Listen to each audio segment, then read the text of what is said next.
or just time Oh my off. good God. That's amazing. Yeah. Don't spend it all in one place. I might get to mid-May and be like, you know what? I'll see you in July. Thank you for downloading our recent episode. For more episodes like this, go to movieguyspodcast.podbean.com for more episodes. Enjoy the show. Hello, everybody, and welcome to another awesome episode of Movie Guys Podcast. And tonight we're talking about a movie that I have heard about, but have never seen. Number, 2 or 3 of our Sci-Fi Love Ice series. We're talking the original Tron. Chad, how the hell are you doing? I'm really pumped. I feel like Okay. I'm Tron was made for me before I even knew that it was made for me. Okay. I nerded out watching this all over again, thinking like, oh man, think about the times, all the words that they thought they were using to describe technology and science, and they just those poor little actors, they don't know. They may not know. I didn't know. I have a lot of questions because I've never seen this movie. Hit me with your questions. Well, before we get into questions, right? I just, can I tell you before I pressed play what I thought the plot of the movie was going to be? Yes. Okay. So I knew it starred Jeff Bridges, and I knew it had the motorcycles, which I found out later that it was called light bikes or whatever. Right. So I knew that going in, but I never seen it. Right. So here was my vision of what the story was going to be. Jeff Bridges is this young, attractive hacker that hates an evil company who develops video games. And he tries to hack into it. He fails. And then he meets a young female hacker. And then they have a romance together, blah, blah, blah. And then eventually she gives him the confidence and the skills that he needs to hack. He hacks. And then he somehow gets transported into the computer. And the computer says, you have to play games to earn your freedom to go back to the real world.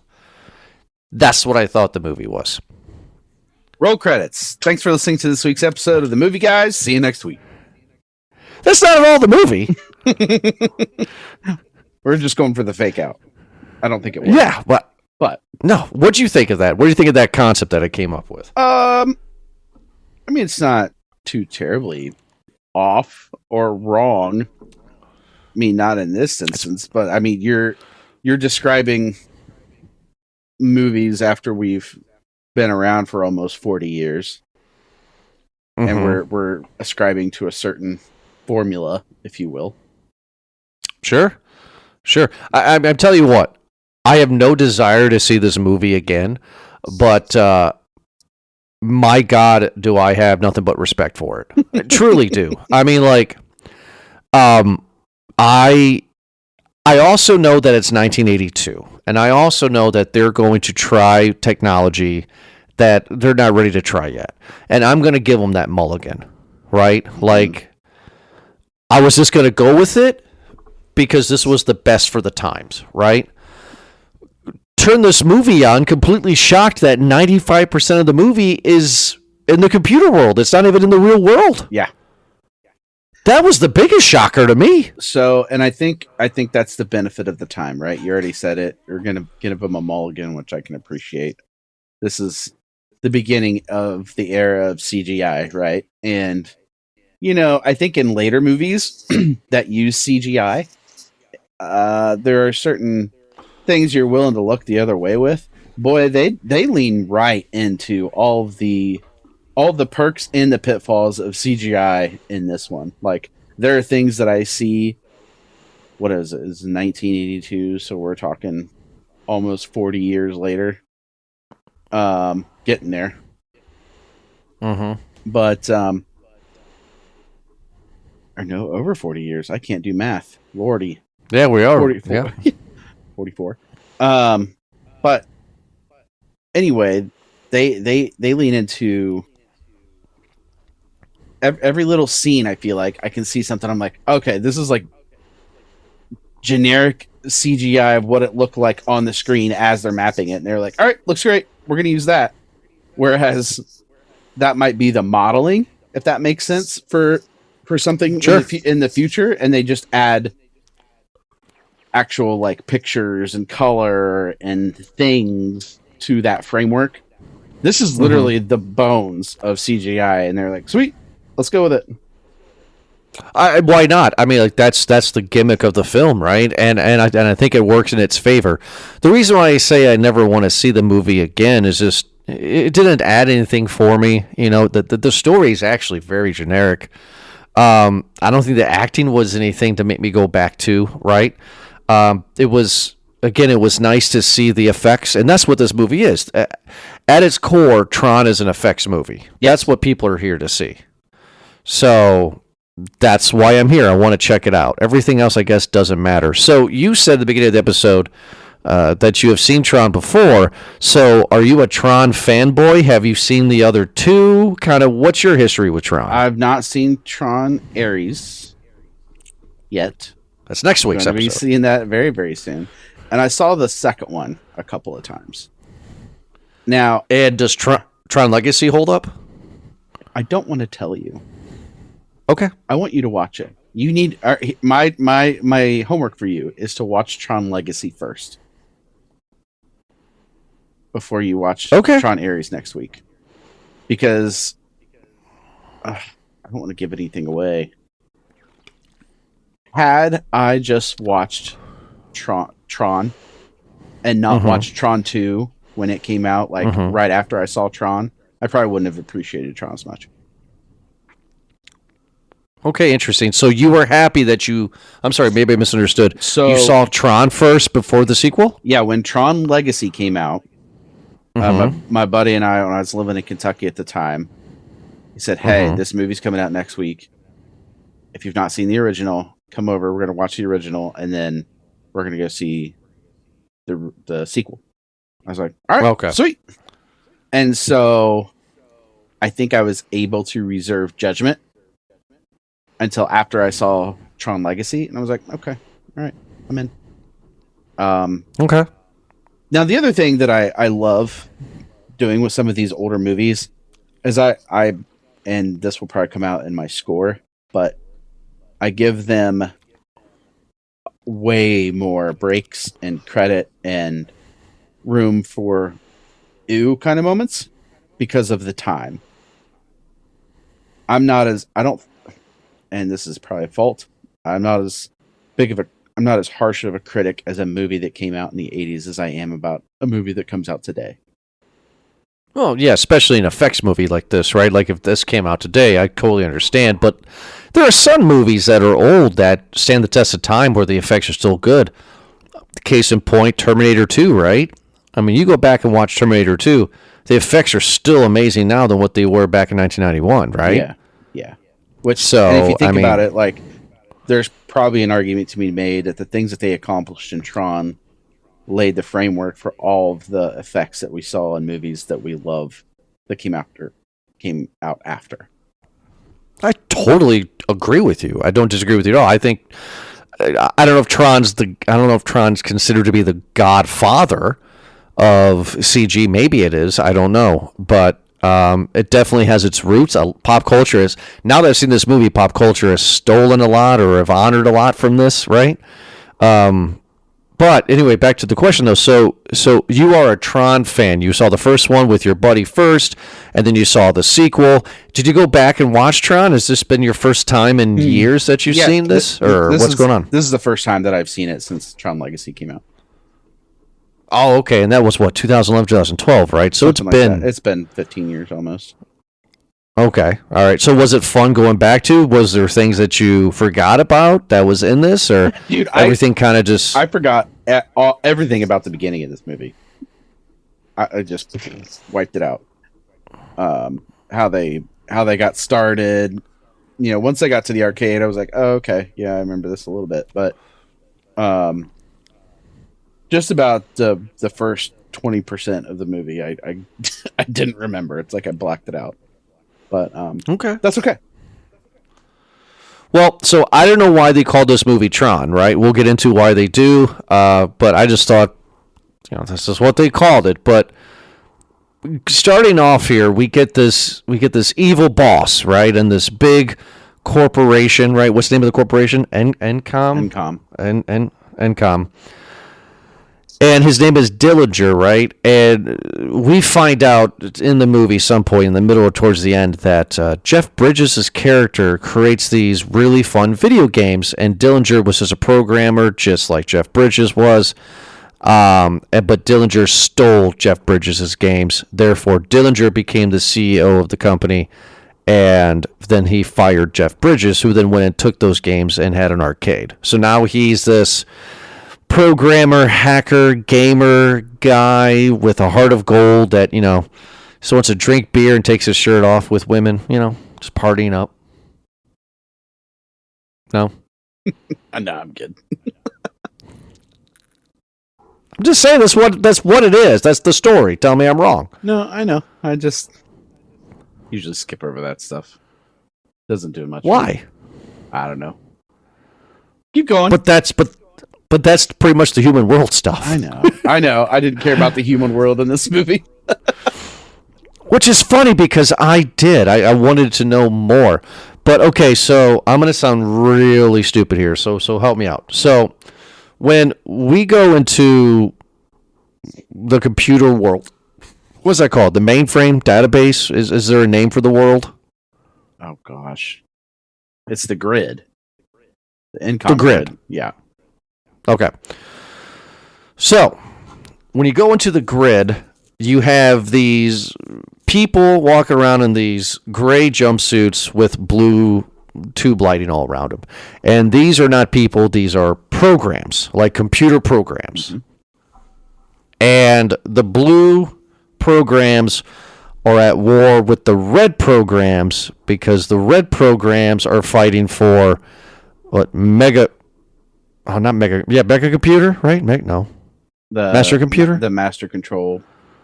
Master control. The red programs are they don't believe in the users is the catch of it. It's almost like a religion to them. And the blue programs are neutral in this world, and they're loyal to the quote unquote users. The users are the people playing the game or operating the program. Me and you yes, are the users in the real world. Yes. Okay, so they know that they're programs, and they know that there are human beings that are controlling them. Yeah. But the red ones know that there are users. They just don't care what the users have to say. They don't believe in the users. They consider them like non-existent. They're only loyal to the MCP.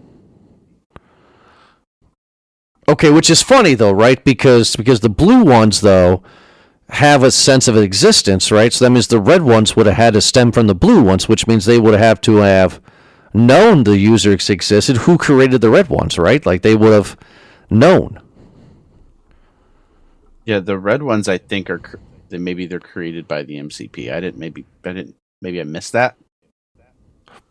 It doesn't matter if you know the answer or not. That's the point, right? We're debating over it, wondering, because I want to know more about the world, right? Okay, so what's the world called again? You said the grid. The data.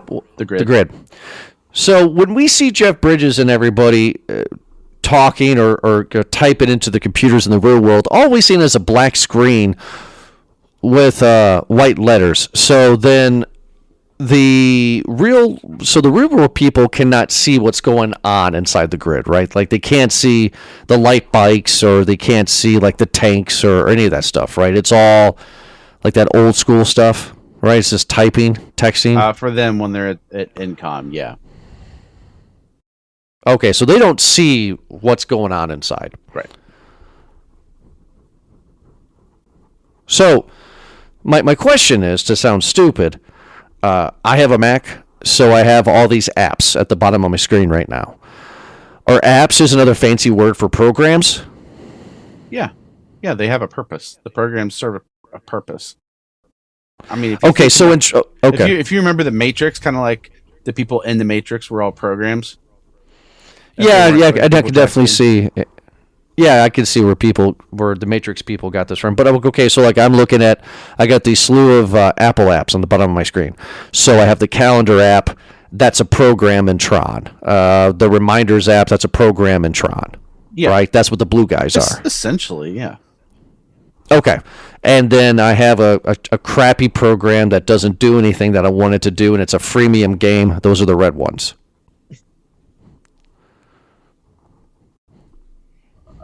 I don't know about that. I think maybe you're looking for something. I don't know. I think the red ones are just programs. I don't know that. I don't know. Well, okay, because there's a reason. Okay, so go with me in my thought here, right? So, in my understanding of it, right, if I drag my mouse and I click on my my Apple Music app, right, it opens it up and it plays music that I want it to play, right? So that's its purpose, right? It does what I tell it to do. I'm the user and I'm telling the music app, which is the blue guy, to do this. From my understanding of the movie, from what you're telling me is, I would click on the music app and nothing would happen because the music app does not believe that I am a user, so therefore I do not exist, so it's not going to do what I'm telling it to do. That means the red guys are rogue, they're hidden behind the wall programs. Yeah, maybe they don't directly interact or function for users. They may have other purposes. Or they're totally rogue, like you said. Hey, as you can tell, I'm really into this world. Like, I have a lot of questions. That's why I'm trying to really get, how this world is. So who created the master computer? Was it Dillinger, or did the master computer create himself? The MCP was designed, I think, by ENCOM to do other functions. It was gonna interact with other programs, and then it kind of backfired on Dillinger. It got self-aware. The MCP actually became, like you said, self-aware and began controlling even other companies' programs. Because as you see, Flynn, when he interacts with one of the blue guys right at the beginning of his time on the grid, that one says he's an actuary for an insurance company. And ENCOM isn't insurance. It's like another program that's MCP has. There was a word that kept saying, basically, what took over is what they were trying to say that the MCP was doing. So for 1982, they got AI pretty spot on right now with like ChatGPT and stuff, right? Like that's what master computer is. It's ChatGPT. Yeah, that's pretty cool. Big time. I like that. What does ENCOM actually do? Like, what does the company do? Because you get this old guy in the beginning of the movie that he said he founded the company, looks like Santa Claus, and, Dillinger's in charge of the company, but this guy's like, I founded this company in my garage. Like, are they like Microsoft or Apple? Is that what they are? Are they... what do they do to make money? Are they a software company? It seems like they're a software company. I actually just Googled it because this is not something I ever really looked into. I'm sorry, I'm making you think. No, it's cool. The company's primary role is to create and manage digital worlds, providing a platform for programs to interact, compete. Oh, and you can play games. So, Second Life. Yeah. Right? Do you remember that? Second Life? Yeah. Yeah. It's Second Life. And it makes it sounds like it's almost like an AI version of the internet, where it's like it's developing itself as time goes. It's a resource. That's fascinating. It's a resource for other programs. I'm sure if you ask somebody that did all the writing for this, they had all these things, all these actual real world technologies in mind.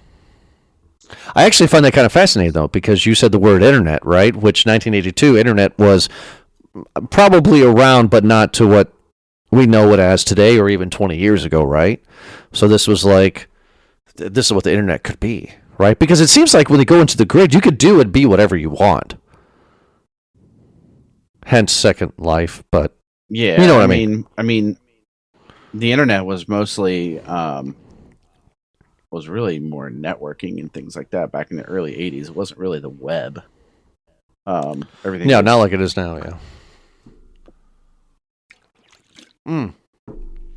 What do you mean by networking? Educate me on that. What do you mean back in the 80s it was networking? Like you would do what? Well, these computers were just processing data.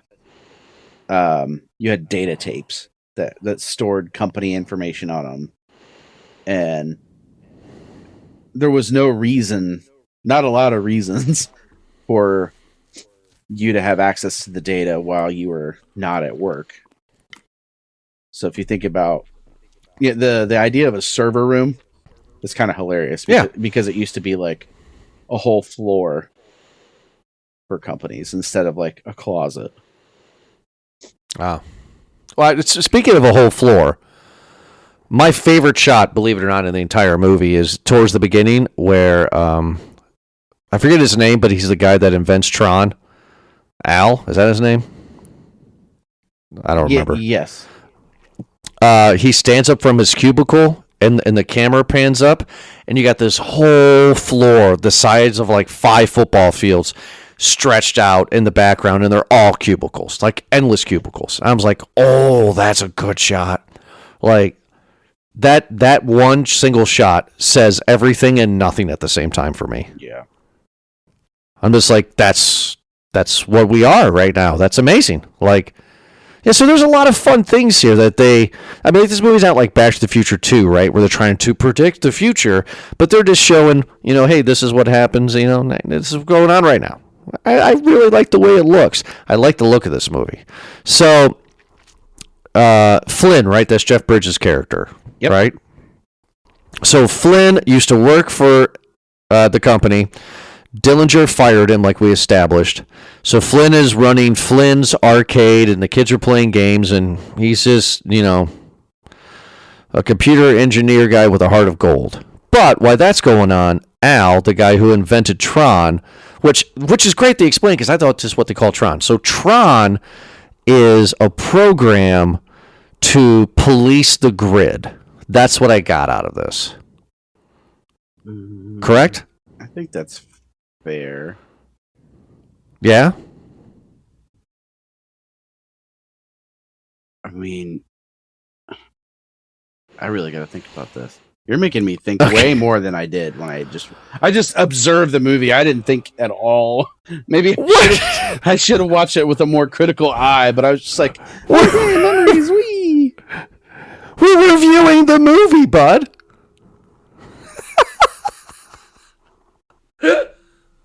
I love it. I think Tron's purpose mostly was to keep things free. Keep it so programs could so he's policing their everything. Purpose, and it's the MCP, the master control, that's got everything locked down and policing it. Okay, so master computer's in charge of other red dudes. Red dudes are fighting the blue dudes, and when the red dudes capture the blue dudes, they put them in these prisons, and they're like, hey, blue dudes, you're going to compete into the Hunger Games, or Squid Games, if you will, and nobody's a winner. That's what's going to happen. Yep. That's what's going on. Okay, some criticisms, right? So eventually, Flynn, Hot Blonde, and Al, who creates Tron, is like, hey, we're going to sneak into the company, and we're going to hack in, and we're going to expose Dillinger for stealing Flynn's stuff because we can. And then this is where we get the effect. I think it's cool. Like I know it's cheesy, but Flynn's in this scene and the laser's behind him, and then he gets, he sits back and then starts digitizing his fingers, and yeah, that's cool. It's a great effect. It's fun. Yeah, that's the beginning of getting beamed up for Star Trek. Yeah, I loved it. I absolutely thought it was fun. I thought it was charming. And so then Flynn is now a blue guy, and he is in the grid. A question on this one. I'm sorry I'm making you think. How would the grid or whoever decide that Flynn was going to be a blue guy? Why not make him a red guy? Is it because he's a user, so automatically he's blue? Who decides? I'm sorry. I don't know. Okay. He was a program that. He's not a program. He's a user. Well, so that's why he's blue. They think he's a program. Who's they? The red guys? Yeah, the other programs. Right, but it's like master computers controlling the universe, so it's not every day that a human gets transferred into the grid. This is probably the first time this has ever happened. So, how is he a blue guy? You know? Yeah. We'll have to write the writers. I'm sorry. I'm sorry, Chad. I just thought you would find this fun. I am asking questions that you never thought about with Tron. Yeah. Means I got to go watch it again. I'm making you go cross-eyed. No, not so much cross-eyed. Might have to get another beer, but... Well, go get another beer. Why just ramble on for 5 minutes? So, Flynn gets sucked into the grid and immediately gets captured by the red guys. And after he gets captured by the red guys, they put him into the prison, and then he's Flynn's with other blue guys, other programs, and they're just like, "Hey, blue guy, you're gonna be a part of the games." And he's like, "Oh, what games?" And they're just like, "You're a gladiator. You ever seen Squid Games?" And he's like, "No, we're gonna do this." And then we get a great thing. I mean, we get a nice explanation, right? So he has the blue suit, but then you give him a frisbee. It's like his weapon, right? And then they play, and I did not look it up because I wanted to remember it, but they play that game with the hook in the basket for the hand. Is it? Oh my God! What's the name of that game, dude? It's almost like lacrosse, but they're like, it's lacrosse meets brick breaker. Yeah. I'm gonna do this live on air. What is the game? We're doing it live. We're doing it live. Where you wear your hand and throw the ball. The wall.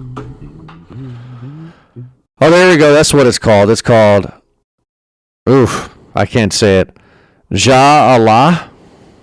I would have never guessed that in a million, billion, thousand years. I'm going to ask, how do you pronounce? This is riveting content. Yeah, it is, because I don't know. Let's see here. You pronounce it as, it's highlight. That's what it is. I wouldn't have guessed that either. All right, I'm learning stuff. So it's spelled Jailai, and it's pronounced highlight. Okay. And I only know that because of Miami Vice. Okay. I'm with it now. All right. Did you ever see Miami Vice, the show? No. They go to a highlight event, and a bad guy was there. So in this movie, they're putting two blue guys against each other. Flynn and another random. It's the random guy's the insurance dude, right? Yes. And they have to play highlight. I think the game's great. So the game is you have to throw the ball, it has to hit the ceiling, and it has to bounce off and hit the other player's circles. And when it hits the other player's circles, then that circle disappears. And when all the circles are gone, the dude falls down to his quote-unquote death. It's a fun game. I enjoyed this game. Oh, yeah, for sure. This would be an actual fun game. Well, yes, besides the death part. Well, besides death. Although, sometimes, some days. This was a fun game, and then also you have like the Master General Red guy, right? After like Flynn defeats the insurance dude, the red guy's like, finish him, like Shang Tsung style, right, from Mortal Kombat. Sark. And what? His name is Sark. That's a terrible good name. He's like the main bad guy outside of MCP, outside of Master Control. But doesn't Master control this dude? Yeah, I think it's like a depiction of Dillinger. I'd have to see.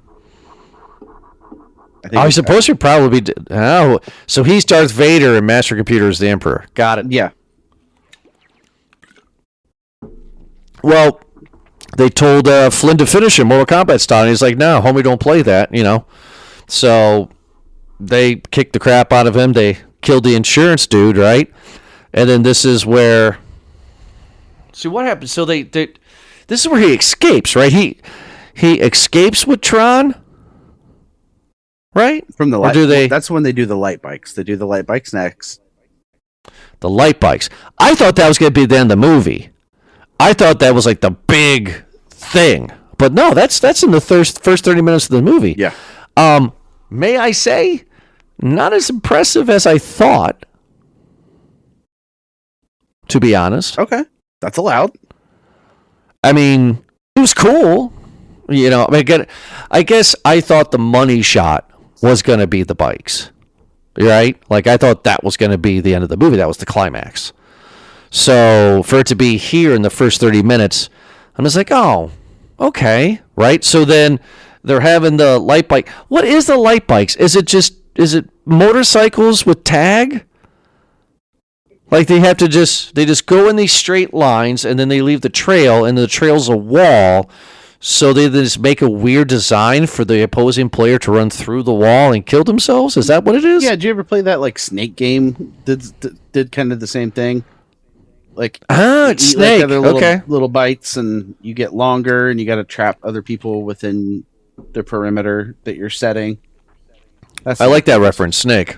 Okay. I'm sure it has another name, But but that's how I remember it. I'm going with you on that one. I played that game back when back when Verizon gave us all, back in the 2000s, right? Just sit there, poop, poop. Yeah. Yeah. But there's a hole in the wall in the grid, right? And then Tron, Flynn, and random dude, the guy that was with them, goes through the wall, and then we get Ram. Ram. Thank you. Yeah, that's right. Ram, who was like a kid, right? He looks like a kid, right? But he's not. He's like a young guy. And then this is where it's weird, right? So they have this bike chase where the tanks are chasing them and the bikes, but it's like the grid is weird. There's not like cities, and it's just like all like mountains and cliffs. You know what I mean? Mm-hmm. Like it's a kind of a weird design, a little bit. Yeah, it was a weird design. I was like, oh, okay, this is interesting. Like, there's no city. I thought they were going to go visit Tron City or something. I don't know at this point. So they're doing their thing. Red Dude General, what's his name again? Sark. Clark. Sark. Sark. Stark. Like Tony Stark. Yeah, but without the T. Sark. Oh, yeah. Sark. So is he fancy? Is the T silent? No, there's no T. There's no T. Okay. Thank you for clarifying that. So there's no J either. I knew you were thinking it. So Sark gets manhandled by Master Computer. Master Computer's like, hey, bud, I told you to kill this guy in the games. What are you doing? And Sark's like, oh, I'm so sorry, Don't hurt me, right? So he makes him go after him again. So the rest of the movie is it's just a cat and mouse game. It's just a chase to where eventually Ram gets killed, right? Because the oh my God, I'm so sorry. That was terrible. The tanks shoot him off their bikes. The tanks. He gets hurt. Thank you. Flynn carries Ram off and they hide somewhere. Right. For a while. Right. And then also too, I actually asked Eric off air when I talked to him today, because he's a big Tron guy.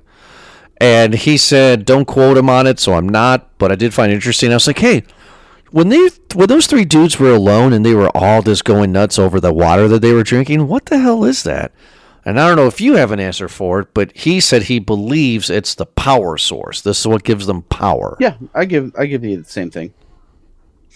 Oh, okay. Yeah, I thought it was cool. I wish I wrote down the line. There was a certain line that triggered me to think that. I think it might have been Tron saying something along the lines of, "Oh yeah, the pure stuff is what hits the spot," or something like that. I'm like, okay, this must be like some kind of power source. It's kind of like water. That's why they like flux in and out with their colors when they're drinking it. Okay, I can get behind that. What gives them the colors? Just because they have to do that in editing because it's an effects movie? Is there a reason to have blue and red? Other than like, hey, these are the good guys, these are the bad guys, probably not. Okay. People all right. like simple. There's So- probably enough already distracting them in the movie with suspension of disbelief. Let's make it easy. Color coordinate. Thank the you good for guys and the saying bad that. guys. Totally agree with you, and thank you for saying that because this movie is a technical marvel. It's great, but man, this movie's ugly, and their lighting. This whole movie made me look like I was at a laser tag place. You know what I mean? Yeah. Like it's just like the grays on the face. It was dark. I had to turn the lights off just to watch it. It was weird. It was kind of disorient you a little bit, you know? Like I didn't think I was going to spend this much time in the grid. I didn't know this was going to be like this. So, how does Ram die? So Ram and Flynn stow away in one of those One of the ships. Is that what it is? Is a ship? Yeah, it's It's like, kind of like a U-shaped thing. yeah, it's like a horseshoe, an upside down horseshoe almost. And Ram succumbs to his injuries, and then Flynn is figuring out he can control the ship. And now he's flying the ship through the cliffs, right, of the grid. And eventually we also get in part of Sark's mothership, right? This long mothership straight from Star Wars, right? Mm-hmm. Yeah, the big one. And then this is where Sark finds them, kidnaps them, and puts them on the ship. And isn't this the ship where Tron and Flynn meet the girl?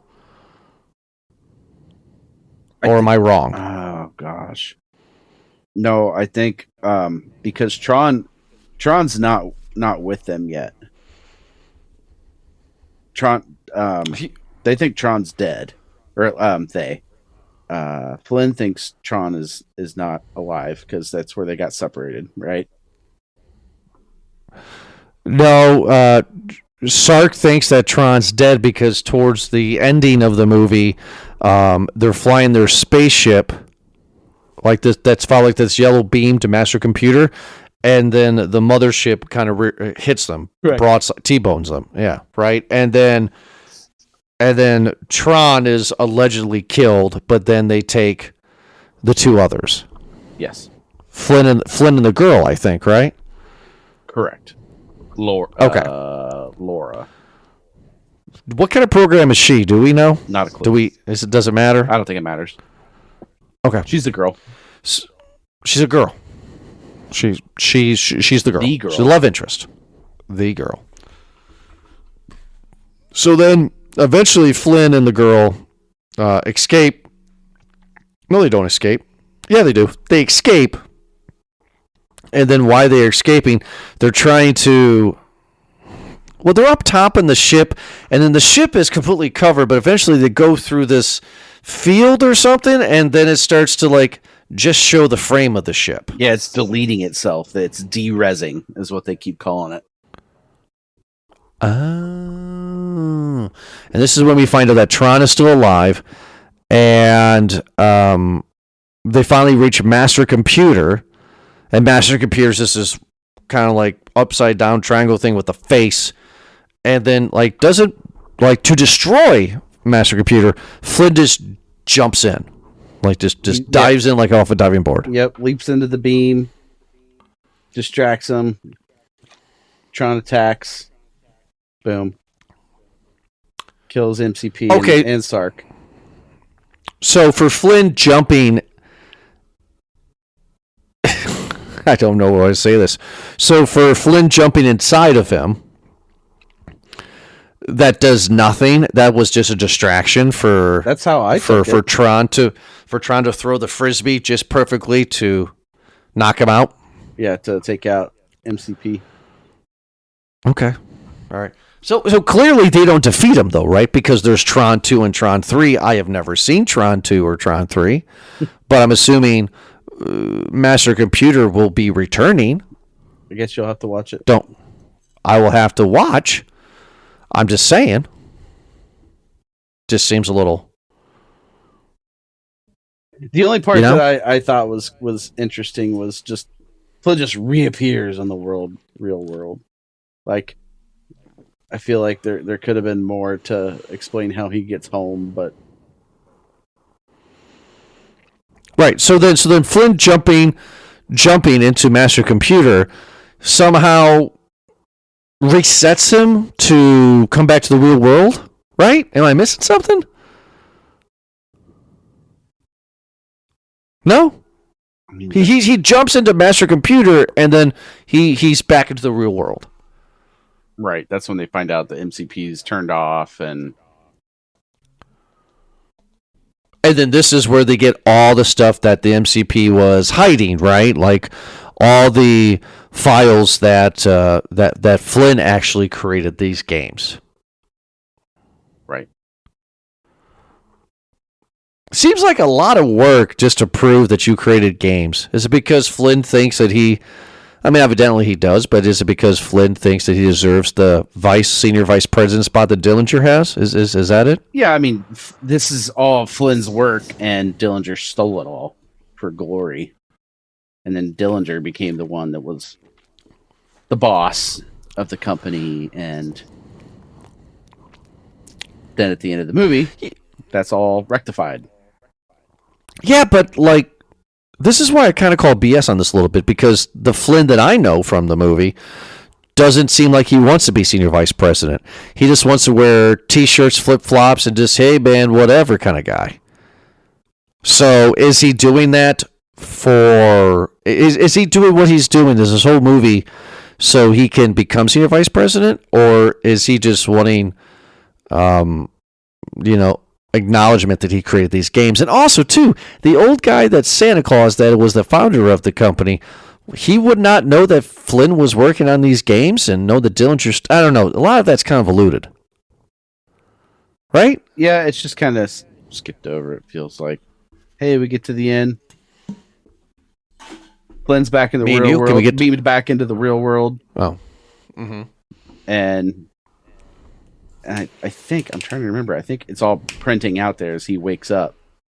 Like, who the program was written by, and that's his saving grace, is that everything is printed out for him. Right, which I kind of giggled at, because I could just go into Microsoft Word and just say these things are printed on and be like, it's just proof. Yeah. Different time, bud. I am the Lizard King. Yeah. That's true. It's printed out. Popcorn ratings, right? So, of course, popcorn ratings for the retrospective series don't matter, right? They don't count for the Movie Guys Awards. But I'm going to give this one a large. Simply because it's again, I could completely look past the terrible effects. You watch this movie today and it looks absolutely horrible. Even on a 4K TV. I get it, right? But if you put that aside and just see what they were trying to do in 1982, it's impressive. I will never dog them on it, right? Like, I'm glad I saw Tron. I've seen scenes from Tron. I've never saw the movie all the way through. I'm glad I did. The story is nothing really special. Acting is nothing to make me go, well, yeah, that's really good scene, But I did enjoy what they created, and you can see that there are breadcrumbs of ideas here that I'm sure they're going to later explore in the sequels, just on how the grid works and Master Computer and all that stuff. I hope they keep the red and the blue guys in the sequels. That'll be fun to see. I hope they keep the Frisbees and all that stuff. Like, it just sounds great. And I hope that the grid changes, too, because, I mean, to have it look like this kind of looks like that cartoon show that we grew up with in the early 2000s called Reboot, if you remember that one. I don't, but look at you. Okay. Yeah. Google it. So, I give it a large, just because I do respect what they're doing, and I think it would be an insult to, filmmaking, especially the history of it, to give it anything less than a large. I think it's iconic for a reason. So a large bag for me. Chad, what is your popcorn rating for the original Tron? Yeah. I went back and forth as I normally do because I give it chances to teeter. Right. I like to live in the moment while I'm watching it. You I'm do? like, oh, this is a small popcorn moment. But nope, that was just the Smashing Machine. No, I'm giving this one a big bag too, large bag. The I'm going to say motifs. There are a lot of motifs that are repeated. There's some imagery that is repeated. If you watch, I could just nerd out for this. I'd have to rewatch it and take more notes, honestly. Nerd. But This is your time. Go.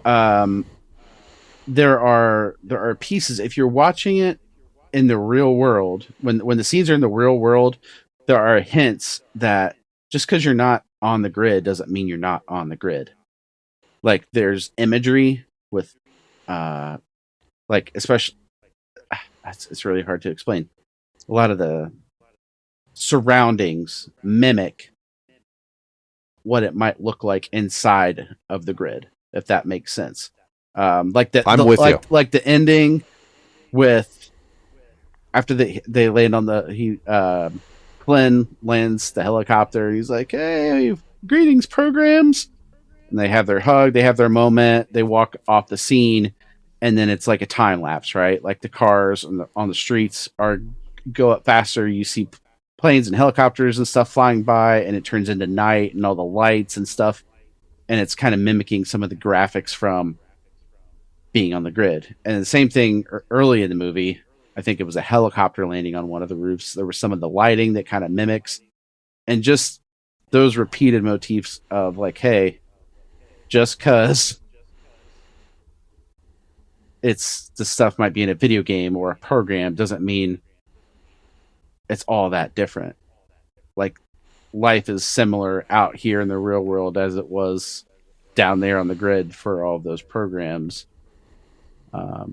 Maybe all those poor people I've run over in playing Grand Theft Auto video games actually were people, and I should feel the weight of my sin now, but I don't. There's already a movie about that. It's called Free Guy. When I turned the game back on. But no, big bag, large bag. You're right. There's a lot of breadcrumbs. I'm excited for you to see. I know it's not on our list, Tron Legacy, but I'm excited for you to see it because I think you're gonna.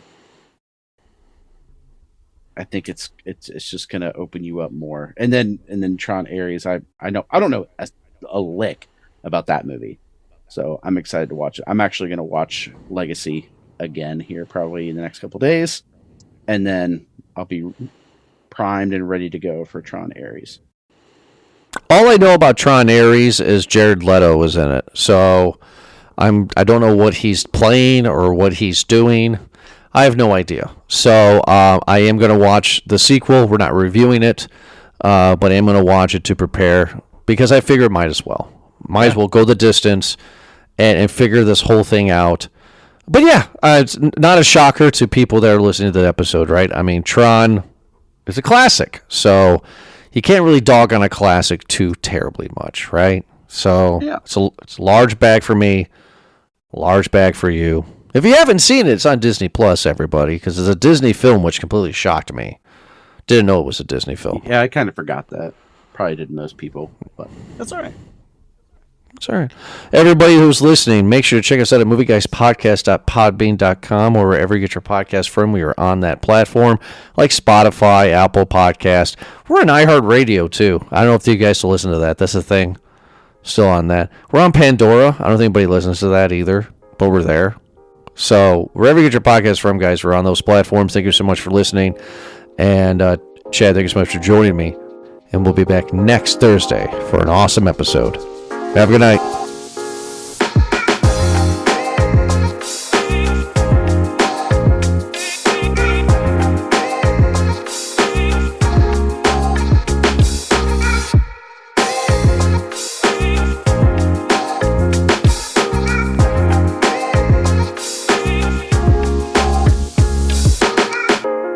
You can't cut out because you're hardwired. Stranger things have happened. I don't believe it. Stranger Things. Stranger Things.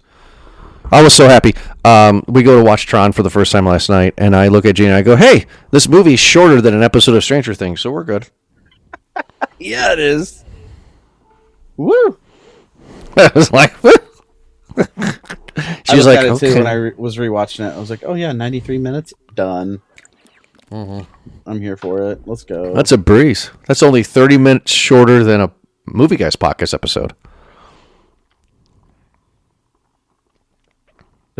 So, yeah. Tron. Yeah. Are you still having fun with this big guy? Yeah. It gives me purpose. The dads don't give you purpose? You're a wiener. Oh, I'm the wiener. Look at you and your can bottle of beer. Do you not like it? It was on sale.